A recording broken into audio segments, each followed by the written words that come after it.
Hey, what's up, blue collar business owner? Welcome back to the Blue Collar Prosperity Podcast. I'm your host, Paul Maska, where we focus on helping guide you to have a prosperous blue collar business. Today, we have with us Danielle Putnam. Danielle is the president of the New Flat Rate. As a serial entrepreneur, she enjoys building and growing the New Flat Rate, coaching and sharing best practices with other small business owners, and dabbling in multi-unit rental properties. She is also honored to serve as an advisory board member for Women in HVACR and board member for the EGIA Foundation to help promote more women in the industries. Outside of the office, she loves spending time with her husband, cheering him on as he remodels historic homes and hiking with their 4 young children. So that is Danielle Putnam. Welcome, Danielle. Thank you so much for being here. What's going on in Georgia today? Hey, Paul, thanks so much for having me. Well, it's hot. It's summer. It's hot. We love it here. I love the humidity. You walk outside and you feel like you're kind of in a pool. Some people complain, but I love it. I live for it. But it's a good day I in Georgia. Awesome. Well, I'm in North Carolina and I came from the Midwest. I came from Chicago. So I'll take a hot summer over 8 months of winter any day of the week. But I will say when fall comes, I am not upset that the humidity and heat leave and the fall here is phenomenal. So let's Totally. let's dive into this. So you've been growing the New Flat Rate, but how did your journey start? How did you get to where you are today? Yeah. Don't we all get there by trial and error? I was listening to a podcast the other day by the CEO of Green Mango, and he said it's a pest control company. And what I love about that he said is we all have to pay for our education. Either you go to college and you pay for it, or you stumble along the way and you pay for it, or maybe a little bit of both. But when he said that on the podcast, Paul, it so spoke to me because it was the honest truth that I didn't always feel like I could admit. And so I got to where I am today by a lot of stumbling along the way, right? I mean, there was years of I always wanted to be in business, and I knew that as a young child. I wanted to know the ins and outs, but I cannot tell you how many jobs I applied for that I got turned down. I could not get a job at Red Lobster. I mean, this is like I'd already had experience. I'd been working. I was in my 20s. I had a decent resume for a 20-year-old. I had a college degree. I couldn't get assistant and secretary jobs. And I think in hindsight, Paul, the reason why is during the interview, they'd be like, okay, Danielle, tell us about yourself. And I'm like, well, I want to know all the ins and outs of your business. I want my hands in every single thing. And they were probably in hindsight like, no, no, no, we're looking for somebody to stay in their lane. So the exploration, a lot of learning along the way has got me here. Awesome. Well, I can attest to that. So I went and got a job after college because that's what everybody told me to do. And Yep. then shortly after that, I realized like this isn't that much fun because they do want to keep you in that box. They want to keep you in that lane and they don't really Yeah. want somebody to explore, which is unfortunate, but that's why Hmm. there's opportunities as entrepreneurs. So tell all the Yeah. listeners, for those who don't know what the New Flat Rate is, kind of give them an insight into what it is and why it's so important. For all of us contractors out there, um, running teams, home service industry, you've got guys and gals out in the field. The new flat rate is all about maximizing the opportunity in the home at the kitchen table, if you will. That we have put all this pressure and all this money and all of this expectation on sending a service professional out into the home to do a repair and to bring back money. The new flat rate goes and automates that process with a sales system to take the pressure off of the technician. And just last week, Paul, I actually did a ride along. I hadn't done one in a long time. And I'm not a technician, I'm not a contractor, but I do believe in the importance of getting out there on the front lines to see again, although we know and we hear what's going on, but sometimes you just got to get out there. And so I did a ride along last week with a company just outside of Atlanta. And as I walked in with the technician to greet the customer, and he was following a script, he was doing a great job, but I had forgotten the pressure points that we place on a technician not even realizing it. The technician has to get there and greet the company or the customer, build rapport. They have to, do the diagnosis, find the problem. The customer's sometimes looking over their shoulder. They're pressured to find them. And then the customer's like, I hope this isn't going to set me back any. And did you find the problem yet? Right. And so as you're watching all this, it's like, man, the tech is under a lot of pressure. But the beauty of the new flat rate is we want to remove the whole sales process pressure so that once the diagnosis is done, the technician can simply go through the price book through an app, pick a page and say, Mr. and Mrs. Customer, I've got some options. What should we do? And that takes all that pressure off the tech to bring back a bucket of money to the company by, really trying to sell and upsell in the home. So with these options of our menu, the homeowner takes a look to 5 different price points, and within 15 seconds, the majority of the time makes a decision and says something like, hey, tell me about that silver option, or tell me about that platinum or that gold. Well, that's a good option. What do you like about it? And so what we're doing here is we're allowing the homeowner to take ownership. Well, I like that. What do you think of that? Well, that's great. What should we do? And so then the homeowner chooses the option. And we also train the technicians to go ahead and take care of the payment up front. And I'm going to tell you why, Paul. This is so pivotal. Is in that moment when the homeowner is like, okay, yes, I'm going to, choose that repair. Then the technician will say, okay, great. Is it okay if we take care of the paperwork real quick?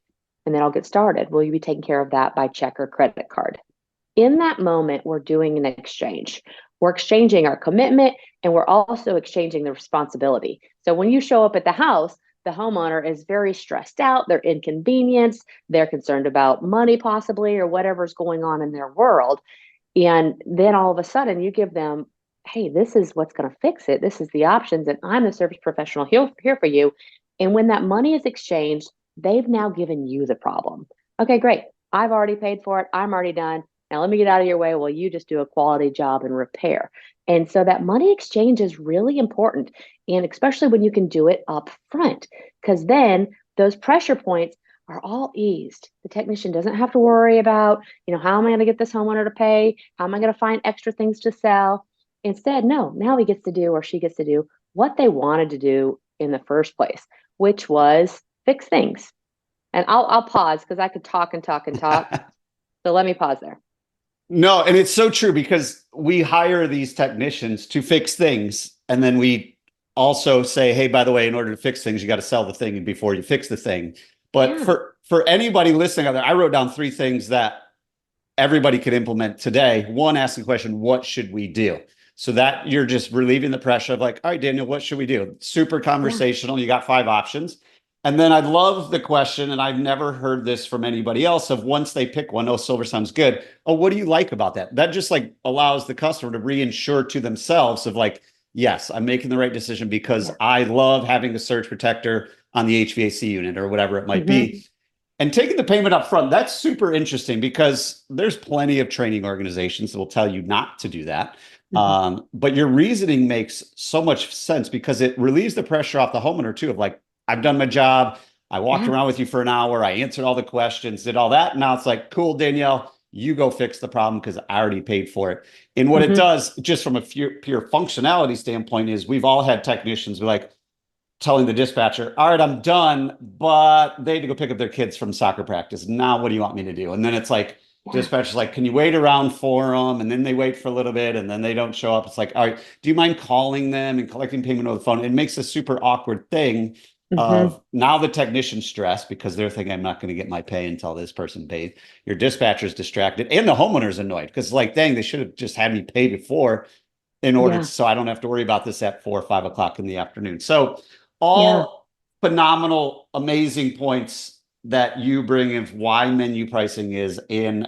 What I really like about your organization is not only do you provide the product, but you provide the training to go do it with. Because there's plenty of organizations like, yep, here it is, go have at it, figure it out. But you guys actually provide the training and going on the ride along. It's so true because I've been on ride-alongs with when I own an electrical company with the technicians, and when we're watching them on Service Titan without being out in the field, we're like, Yeah. man, why didn't Danielle do this? Why didn't you do this? And then we realize they actually are probably doing that because when you do the ride, it's like, Yeah. you just said it, they nailed it. But Yeah. when we get out there, kind of it reassures to us that, hey, it's really hard to watch an organization, watch a service tech just by watching the play-by-play on Service Titan. So with Yeah. what you guys do, you offer menu pricing. How does that work with today's economy, pricing service versus repair? Like, what have you guys kind of evolved in over the last few years, especially since COVID, of getting the pricing dialed in and getting the presentation dialed in? Yeah. Great question, Paul. And I'm not the one that said it. Others are saying and have been saying for years it's a repair economy. And even just last week on the ride along, the system was low on refrigerant and it was 12 years old. And so the tech and I went ahead and pulled up a service and repair page that we planned to show the customer. And then, hey, you know what? It's 12 years old. Why don't we just go ahead and show a possible replacement option as well so that they can have an idea? Prices have changed, they went up. Maybe they need an idea of what to save for or what to budget for, or maybe think about financing or something. And so the beauty of, yes, it's a repair economy, but still being able to provide options on the spot. So, hey, you can repair it for this today, or you can take a look at, here's some options for a replacement, whether you want to do that now or you want to do that later. In this scenario last week, she chose the repair, but prices have definitely went up. And so for us, we monitor that. We make all the price changes on behalf of our contractors all across the US and Canada. And that way they don't have to worry about it. And we just let them know, hey, by the way, guys, there's a new pricing update, which we do quarterly. Would you like to go ahead and accept those updates or would you not? You would be shocked, and I'm always shocked at how few people actually do update their prices over the years. And, I think 75% don't even do it once a year. But that's also why the menu is so awesome, is because we're not just sticking with, hey, here's our one price, no matter what the market does, our price is this. And so when you have a menu, you're kind of able to make those margins back because customers buy up here, customers buy here, they buy all over the place. So you're not just stuck with that one flat rate line item. We've really seen that to be, in the lifetime, in the 13 years of new flat rate, it has been important. But right now, it is especially important. So I've seen that. Yeah, and that's a great point, because obviously the menu allows for that to happen. If you just go in, and when we implemented menu pricing in our company, there was a lot of pushback, because especially from the technicians, when we went from, hey, we're just going to quote the ceiling fan, to, hey, let's have conversations about a surge protector, about a fan speed control, about other things we noticed in the home, backstab devices, whatever it might be. Eventually we realize that's our responsibility, just like a doctor. Like, we're the last person in your house. It's our responsibility to tell you as the customer what we found. Right. And then you get to choose from that menu, what do you want to do today? And the questions you said, what should we do? So you brought up a good point in the ride along. I know there's difference of opinions. Some people say, especially in HVAC, they don't have the replacement conversation. If they're a service tech, they send that to a comfort advisor. What have you seen? Obviously, you guys have data, you do ride-alongs, and you work with a lot of companies. Have you seen one way or the other what works better of having that technician discuss replacement and price replacement versus having them just price the repair and saying, hey, we'd like to get a comfort advisor out here because your unit's 12 years old and this Band-Aid option might only work for another year? Yeah, there's a couple things we're going for here. If a company has the comfort advisors, that's a great process. And if it works good for you, then fantastic. We're not trying to change that at all.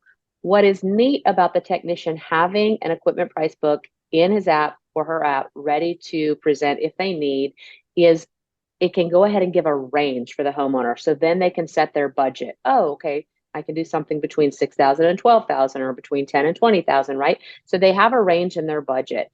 And we're training for the 100% close rate is really what we're training for. When we're going to show up, we either want to get a repair or a replacement today. And when you don't show replacement options right then and there in the field, not to say this is the one that I'm going to sign, that this is the 111 for you, right? When you don't show that range or the opportunities for replacement, then you're kind of backing them in the corner. They either take the repair or they can go call 5 other companies. Yeah, I'll wait for your comfort advisor, and I'll call 5 other companies to get 5 different price points. Whereas with the menu, the tech can be like, hey, here's 5 different prices. You could take a look, and then the homeowner can say, okay, yeah, let's just go ahead and do the repair today, and I'll wait and save. Or wait a minute, I'd like to talk more. Let's look at doing the replacement. And so we always want to put the power to buy back in the hands of the homeowner. We don't want to pressure them to do anything. We want them to take full responsibility, which eliminates callbacks and buyer's remorse. But with that, again, we're not saying that with comfort advisors, you have to go train your technicians to be able to do what they can do. But with those options, then you can say, all right, great. I love what you're looking at there. Let me go ahead and get a comfort advisor out here to make sure that our assessment's correct, or however you wanted to word that, right? Love it. So a lot of people listening probably use Service Titan. How does the new flat rate integrate with ServiceTitan? How does it make the sales process, the presentation better? Because we all know ServiceTitan is great at a lot of things. One of the things they're not great at is presenting the options. It just doesn't look great. So how does the new flat rate kind of integrate with ServiceTitan and make the technician's job easier when presenting that menu? We've been working with ServiceTitan for a long time, and they are a fantastic software. There's a lot of CRMs out there that we work with. And so, there's a lot of good ones, but I don't think anybody can deny that ServiceTitan is very good. And so we do have a full API integration with ServiceTitan. There were years before that API where we actually did kind of create a good, better, best price book for ServiceTitan that got implemented in there, and it displayed within ServiceTitan, and it looked decent, right? But then now with the full API, we actually train techs to present with the new flat rate. And so they dispatch out, they use the ServiceTitan for their office, processes and field processes. And then they present with the new flat rate menu, and with the integration turned on, when the customer chooses an option, I should have like a menu printed out here, so I don't always have to use my hand. But when the customer chooses an option, then a bar appears that says send to ServiceTitan. The technician presses that, and it pulls up the job that they're on so they can just match it. And then the homeowner selection goes over and populates the invoice and takes them directly into ServiceTitan, where they just turn it over to the homeowner and say, okay, well, you go ahead and authorize here, sign here, and then you can take the payment. And so it pushes the data that they need, the description, what's going to happen, and the pricing directly into that job, and they close out the job in ServiceTitan. It's really a beautiful integration. That is amazing. I love it. One of the things you mentioned is your goal is 100% close rate. You want the customer to pick an option every single time, which I agree with, because if not, that you're leaving, that customer still has a problem, which then we didn't serve the customer.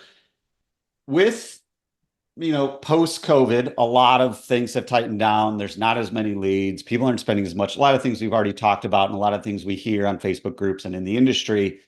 So we got to get more out of what we're already bringing in. And, one of the things that a lot of people I talk to, even when I evaluate businesses, is like, how many technicians you have, what kind of revenue you do, and what is, the quote unquote revenue per truck.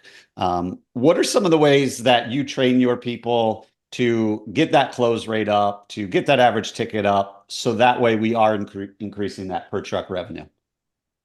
Yeah, great question. We want to maximize every opportunity in the home, and we do want to run less calls. We want the technician to remember that the call he's on or she's on right now is the most important call of the day for them. So slow down. It's so easy to get busy. Oh, I've got 5 more calls backed up behind me. But slow down. The call you're on is the most important call of the day. And as a service manager, like you mentioned, hey, they're back at the office. They're staring at their ServiceTitan. They're looking for efficiency. Top clock's ticking. Hurry up and get out of that call. Get on to the next one. But no, we want to train that this call is the most important of the day. Slow down and follow the process. Do your diagnosis, listen to the customer, and then make sure that we can present options to solve all of their concerns. And when we do that, then we're able to maximize that opportunity. The power of the menu is super important right there for that. But yeah, we want to work on the 3 calls instead of the 5 calls or the 6 calls or the 10 calls a day. And I'm not trying to, say, hey, the new flat rate, the new flat rate, the new flat rate. I want to provide value to anybody, but there has to be options to maximize that opportunity in the home. It can't be just a one price or a time and material, which have gotten us a long ways in the industry. But today, everybody has choices everywhere that they go, and the consumers are ready to buy like that. But you've got to be able to give them so they can buy more. Otherwise, they don't know that you offer more. And then listen, right? Listening is so important too, because as they say, the homeowner will start talking about something. Oh, well, it's been running warm for a couple of days, or, oh, I've been sneezing and coughing, or there's different things that they'll say that we've got to train our team to listen to. So, oh, wait, maybe that could be this. Let me show you some options for that, right? And then we can continue to maximize, especially with indoor air quality. Oh, surely does anybody have asthma or respiratory issues? That you're concerned about? Is there dust in the home that you're concerned about? And so, companies have all different processes and checklists of questions that they might ask, but slowing down and listening is really going to help. It's so true. And it is retraining technicians because they are technicians. And like when they see their call on their screen or on their iPad or whatever, they're automatically thinking like, how am I going to fix that? And to Hmm. slow, and especially when they know if they're working for a company that runs 5, 6 calls a day, that's their number one objective is like get in, get out, get it fixed. Cause I know I get to another one and I want to be home Hmm. before it gets dark tonight. Whereas Hmm. if we can slow them down and like you said, have, I would recommend everybody not show their technicians the rest of the day schedule and let them Hmm. just focus on that I one. agree. And if they sell it and they can do it and they're there all day, awesome, cool. You just maximize that day's revenue because you're doing less drive time, less selling time, and Yep. more doing time. So one of the things you mentioned is huge, and I want to kind of dig into a little bit, is they don't know what we offer. And I agree with that because when the technicians go in, like we said, they're kind of focused on the problem, but it's also our technicians' job to educate them on other things we offer based on things we Hmm. pick up, based on things we see, based on things we find. What are some ways to kind of get our technicians in the mindset that this isn't selling something to people that they don't need it. It's educating them on other offerings that they might be interested in buying. Because I find that's like a big issue in the industry in general is the technicians say, I don't want to be a salesperson. I don't want to sell them Hmm. things they didn't call for. How do we kind of get them over the hump to realize it's our job to let them know about other things we offer? Yeah, good question, Paul. Going back and encouraging our teams, letting them know, hey, you are an excellent technician. You do such a great job fixing and all the abilities that you have that you bring into the home. That is what you're here for. We love that you're on the team because you can do that. We always need to be encouraging our team in their skill set and in what they're really good at. And as they listen to the homeowner and as we train from the company perspective, train our teams of, hey, by the way, we can do all these other things. We might have to mention it 7 times or whatever, but we're training them to listen to the homeowner and then to know, oh, wait, we have an option for that. So I was talking to a group of contractors yesterday, and one of them is down in Florida, and it's a heating and air company, and now they do pool heaters. He's like, it was just natural. We're down here, everybody's got a swimming pool and they need the heaters worked on. We heat air. Why can't we heat water? And so they've gotten into it because they began to listen to the customer. And stuff like that is so good for slow season solutions. Also, the same contractor said, you know what else we've been doing a lot of lately? We now install surround sound. And he says this nicely. So I mean this nicely. He's like, for all the little old ladies that are in the town that are like, I'm sitting on my couch watching my TV and I can't hear it. He's like, well, and so, I hope that's okay that I said that. But he's like, well, we fix things, we install things, we can do that. And so all of a sudden they're like, well, how about if we go ahead and install surround sound for you? So they do. And then what does, the lady say? She tells all of her friends, oh, I can hear my TV now. I have surround sound. So now they're getting all these calls to install the surround sound while they're out there. And I'm not a fan of getting too wide, right? We want to focus on our core, on our niche so that we can grow our company. But in our industry where we are fix it people and service professionals and we're already in the home, as we listen to what people need and we recognize we already have the capabilities and the tools in our tool belt to solve that problem, we're not selling, we're providing service and value. I think about all the time like a 7-Eleven or a gas station. It's like you can walk in and look at the shelves and you're like, how did they know to put that on the shelf at this gas station in the middle of nowhere? Right. And I'm just like, at some point in time, somebody asked for it. Now all of a sudden, it's on the shelf. So once people start asking and we start training our team of, we can actually do something about that, then we're not selling, we're just providing help. That is so true. And that's really all sales is, right? We're providing a Hmm. solution for someone that has a problem, and in exchange for solving it, they're giving us money. And that's as simple as that. So, and the ones that sell stuff to people that they don't actually need it, those companies don't stay in business anyway because they're going to get negative reviews. It's going to come back to haunt them. They're going to get callbacks, all that stuff. So Hmm. the market kind of solves it all for them. So, Paul, if I can add to that, of I do course, believe, I do strongly believe that our industry is majority very ethical. Like they just are. They in their core, they want to feel good about what they did. And I think that's why often they sell themselves short and they don't charge enough. They don't charge what they're worth because they're like, oh, well, I already know how to do this. I can just do this real quick. No, you need to charge what you're worth, but they're not out there. And we've got this negative perception so often from the public. We're not out there to gouge and to cause problems out there for people. We're there because we want to help. And I do believe that that is the heart and soul of our industry. It's our DNA that we're fixing people we want to help. It really is. And every single trade company was started by somebody that wanted to go fix things because they want to help people. They want, and especially if you have plumbing, HVAC, and electrical, like those are seriously important things. If there's no plumbing for a day or no HVAC for a day or no electricity for a day, that's a major problem. So they are very important. It's funny you mentioned that because I put a video on YouTube the other day of there are more doctors in this country than there are electricians. There's over 1 million doctors, like 800 electricians. There's only like 400,000 to 500,000 plumbers and 400,000 to 500,000 HVAC technicians. So my post was, we need to be charging accordingly, not to gouge people, but to be able to be profitable and stay in business forever so we can fulfill our vision, our mission, our values, and all these things. Because we are valuable, but you're right, we do sell ourselves short because it's like, well, that's such an easy fix. Well, it's an easy fix for you, just like a brain surgeon doing brain surgery. It's easy for them because they've done it forever. Right? Like if you're going to go replace an electrical panel or you're going to go repipe a house, to you, that's probably easy.